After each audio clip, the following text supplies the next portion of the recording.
সুযোগ তিনি আমাদের সিলেক্ট করেছে, তিনি আমাদের এই বিষয়গুলো সমাধান করে দিবে। আমাদের নিয়ে বিতর্কিত করার কোনো দরকার নাই, আমরা সবাই শিক্ষক।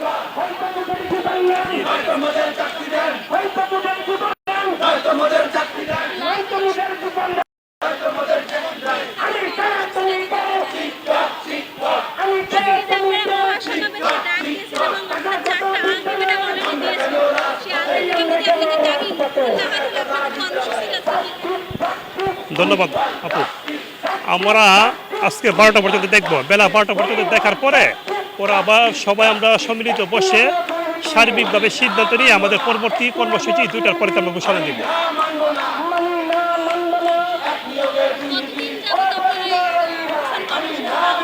আমরা তো সুদীর্ঘ 11 দিন যাবত আমরা আপনার গত 6 তারিখ ফেব্রুয়ারি 6 তারিখ হাইকোর্ট কর্তৃক আমাদের বিপক্ষে একটা রায় পেশ করা হয়েছে। গত বৃহস্পতিবার থেকে 6 তারিখ থেকে আজকে পর্যন্ত প্রায় 11 দিন পর্যন্ত আমরা মাঠে অবস্থান করতেছি।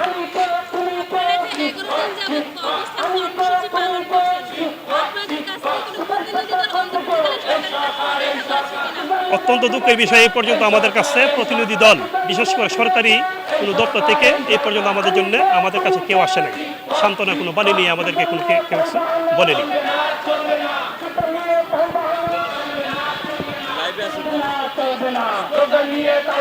দর্শক, আপনারা দেখতে পাচ্ছেন যে তৃতীয় ধাপে চাকরিচ্যুত যে শিক্ষকরা রয়েছেন তারা কিন্তু 11 দিন যাবৎ অবস্থান কর্মসূচি পালন করেছেন এবং তারা কিন্তু আজকে মহাসমাবেশের ডাক দিয়েছেন এবং তারা কিন্তু 4টা আলটিমেটাম দিয়েছেন। যে সেই 4টা আলটিমেটামের মধ্যে একটা দাবি তুলেছেন যে যারা কিছুদিন আগে যে তারা শাহবাগ ব্লকেট করেছেন সেখানে যে যাদের শিক্ষকদের গ্রেপ্তার হয়েছে তাদেরকে ছেড়ে দেওয়ার একটা তারা আলটিমেটাম দিয়েছেন। পুলিশ কিন্তু তাদেরকে ছেড়ে দিয়েছেন এবং দেখতে পাচ্ছেন যে শিক্ষকরা কিন্তু বিভিন্ন স্লোগান দিচ্ছেন এবং তারা কিন্তু আজকে মহাসমাবেশের ডাক দিয়েছেন এবং আইন শৃঙ্খলা বাহিনী যারা রয়েছেন তারা কিন্তু স্পেশাল পুলিশ এখানে করেছেন এবং ডিএমপি কমিশনার যে স্পেশাল পুলিশ কর্মকর্তারা যারা রয়েছেন তারা কিন্তু তারা এখানে আজকে অবস্থান কর্মসূচি পালন করছেন এবং শিক্ষকরা কিন্তু তারা 2টার আলটিমেটাম দিয়েছেন। দুপুর 2টার মধ্যে তাদের দাবিগুলো যদি মেনে নেওয়া হয় তাহলে তারা শাহবাগ যে প্রজন্ম চত্বর আছে সেই প্রজন্ম চত্বর থেকে তারা চলে যাবেন এবং যদি তাদের আলটিমেটাম মেনে না নেওয়া হয় তাহলে কিন্তু তারা প্রধান উপদেষ্টা বাসভবন অথবা শাহবাগ যে মোড় রয়েছে সেই মোড় অবরোধ করার কিন্তু তারা একটা দাবি জানিয়েছেন এবং তারা যে কোনো মেসেজ ছাড়াই তাদেরকে চাকরিচ্যুত করেছেন এবং কিন্তু তারা এই শাহবাগ ব্লকেট করার একটা কর্মসূচি দিয়ে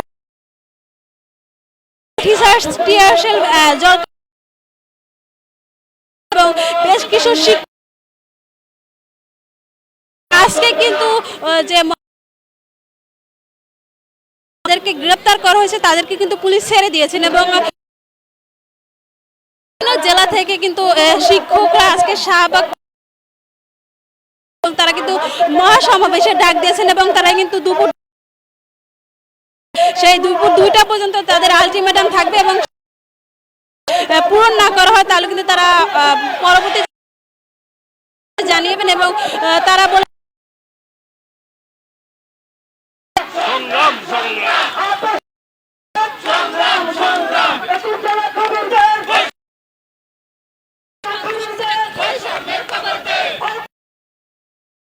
1531 জন সুপারিশপ্রাপ্ত,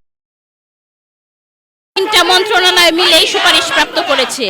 কিন্তু সুপারিশপ্রাপ্ত করার পরেও আমরা এই নিয়োগটা স্থগিত করে দিয়েছে। তারপরে আমরা আদালতে, তারপরে এক সময় দেখা গেল হাইকোর্ট থেকে আমাদেরকে বাতিল বলে ঘোষণা করে দেওয়া হয়েছে, যার কারণে আমরা আজকে রাজপথে অধিকার আদায়ের জন্য যতক্ষণ পর্যন্ত না ততক্ষণ পর্যন্ত ছাড়বো না।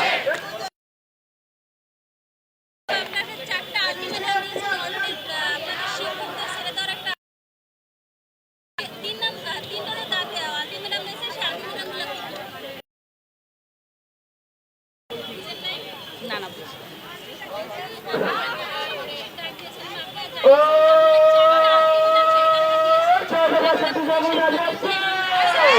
আচ্ছা, এটা আমি একটু skip করি। কর্মসূচি কি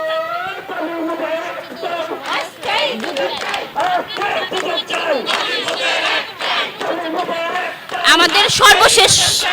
স্টেপ হচ্ছে আমাদের দ্রুত যোগদান। আমাদের যতক্ষণ পর্যন্ত যোগদান না দেবে আমরা রাজপথে থাকবো। আমাদের যোগদান দেওয়ার পরেই আমরা ঘরে ফিরবো।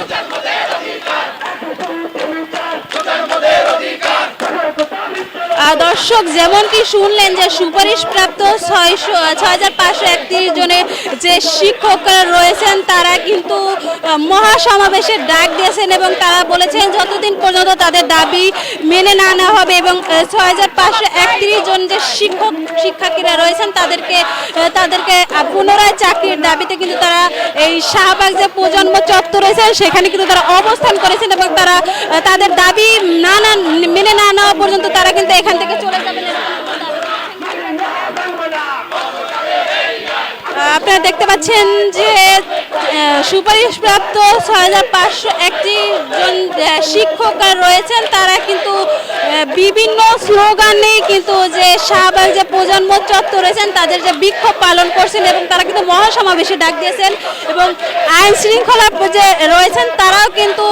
স্পেশাল পুলিশ এখানে মোতায়েন করেছেন এবং ডিএমপি কমিশনের যে স্পেশাল যে পুলিশগুলো রয়েছেন তারাও কিন্তু আজকে যে শাহবাগ যে প্রজন্ম চত্বর রয়েছেন সেখানে কিন্তু তারা অবস্থান করছেন এবং শিক্ষক যারা রয়েছেন তারা কিন্তু বিভিন্ন স্লোগান দিচ্ছেন এবং তারা বলছেন যে তারা টানা 11 দিন যাবৎ কিন্তু তারা অবস্থান কর্মসূচি পালন করেন এবং তারা কিছুদিন আগে শাহবাগ যে গোলচত্বর রয়েছে সেখানে কিন্তু তারা ব্লকেট করার একটা কর্মসূচি দেন এবং কিছুক্ষণ পর কিন্তু পুলিশ তাদের উপর টিয়ার শেল লাঠিচার্জ এবং জলকামান মেরে তাদেরকে ছত্রভঙ্গ করেন এবং বেশ কিছু শিক্ষকদের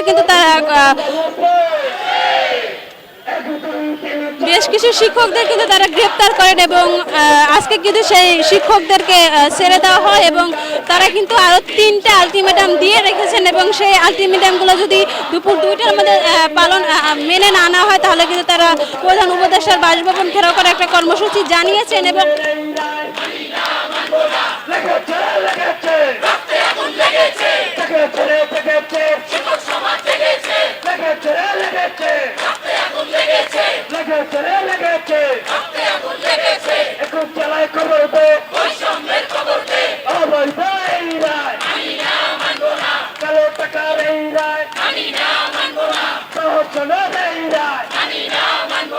অন্ধকারে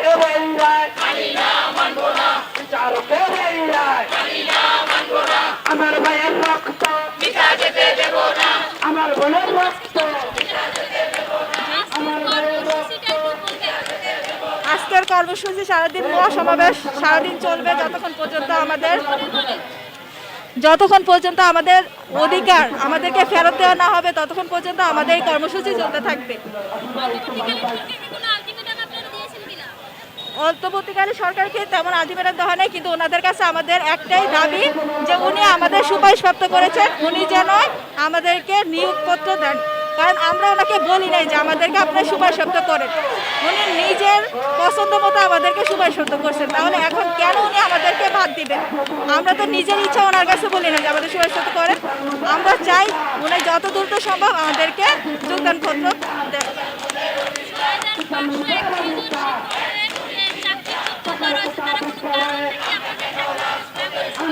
না, এরকম তারা কোনো সুনির্দিষ্ট কারণ আমাদের দেখাতে পারে না, কারণ এখানে কোনো কারণই নাই। সব কাগজপত্র বিধিমালা সবকিছু আমাদের পক্ষে। তারা কি কারণে আমাদের বাদ দিবে সেটাই আমাদের যতক্ষণ পর্যন্ত আমাদের অধিকার আমাদেরকে ফিরে না দেওয়া হবে।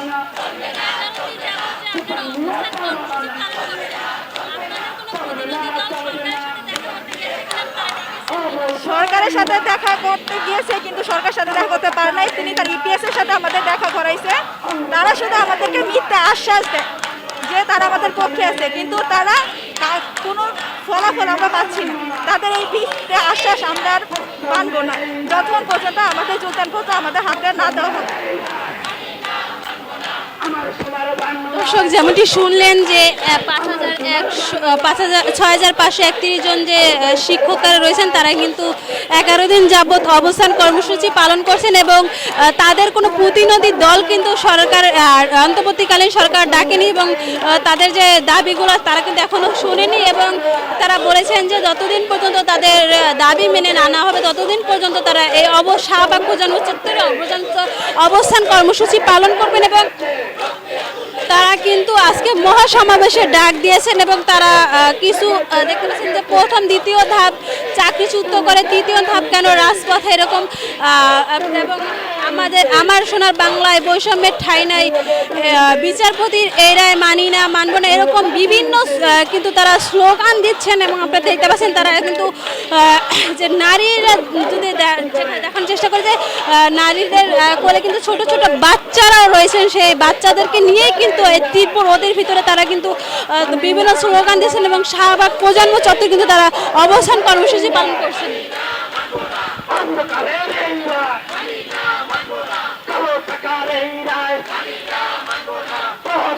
দর্শক দেখতে পাচ্ছেন যে ছোট ছোট বাচ্চাদেরকে কোলে নিয়ে তারা কিন্তু যে শাহবাগ যে প্রজন্ম চত্বর রয়েছেন সেখানে কিন্তু তারা অবস্থান কর্মসূচি পালন করছে। আপনি দেখতে পাচ্ছেন যে ছোট ছোট দুধের যে বাচ্চাগুলো রয়েছে তারাও কিন্তু সেই আন্দোলনের এখানে যোগদান দিয়েছেন, তাদেরকে নিয়েই কিন্তু তারা যে মহাসমাবেশের যে ডাক দিয়েছেন সেই মহাসমাবেশে তারা কিন্তু যোগদান দিয়েছেন কিন্তু বিভিন্ন কিন্তু স্লোগান দিচ্ছেন এবং তারা জানিয়েছেন যে ছোট ছোট বাচ্চা নিয়েও আমরা আমাদের চাকরির জন্য কিন্তু আমরা এখানে এসে অবস্থান করছি এবং অন্তর্বর্তীকালীন সরকারের কাছে তারা একটাই দাবি তুলেছেন তাদের যেন আবার নতুন পুনরায় তাদেরকে চাকরিতে দেখা নেওয়া হয়।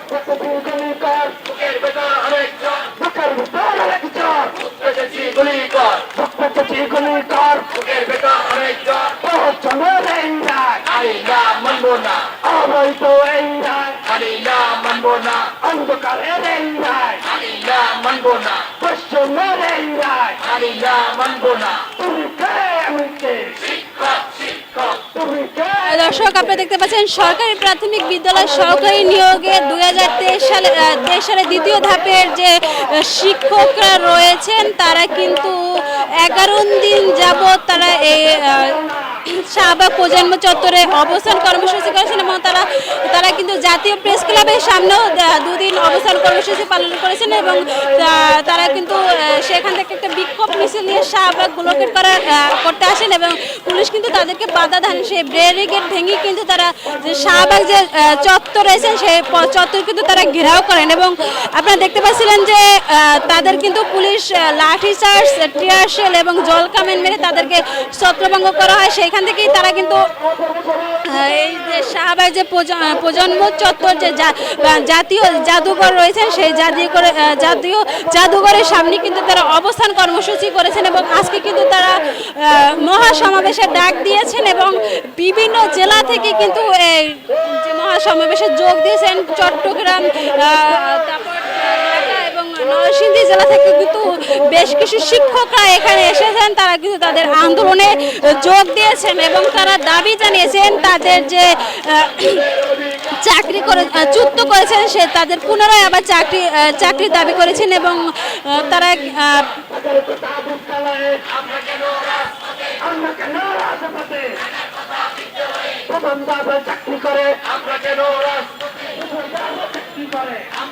এবং তারা 11 দিন যাবত যে অবস্থান কর্মসূচি পালন করেছেন সরকারের কাছ থেকে কোনো প্রতিনিধি দল কিন্তু তাদেরকে পাঠানো হয়নি এবং তাদের যে দাবিগুলো তুলেছেন সেই দাবিগুলো কিন্তু তারা শুনেনি, এরকম একটা দাবি কিন্তু শিক্ষকরা তুলেছেন এবং আপনারা দেখতে পাচ্ছেন যে তারা কিন্তু বিভিন্ন স্লোগান দিচ্ছে যেমন বুকের ভেতর অনেক ঝড়, বুক পেতেছি গুলি কর, যোগদান নাই, যোগদান যদি না পাই নিয়োগপত্র কেন দিল, এরকম হয় যোগদান নয় মৃত্যু, এরকম বিভিন্ন কিন্তু স্লোগান তারা দিচ্ছেন এবং তারা দাবি জানিয়েছেন যতদিন পর্যন্ত তাদের এই দাবিগুলো মেনে নেওয়া হবে ততদিন পর্যন্ত তারা এই শাহবাগ প্রজন্ম চত্বরে কিন্তু তারা অবস্থান কর্মসূচি পালন করবেন।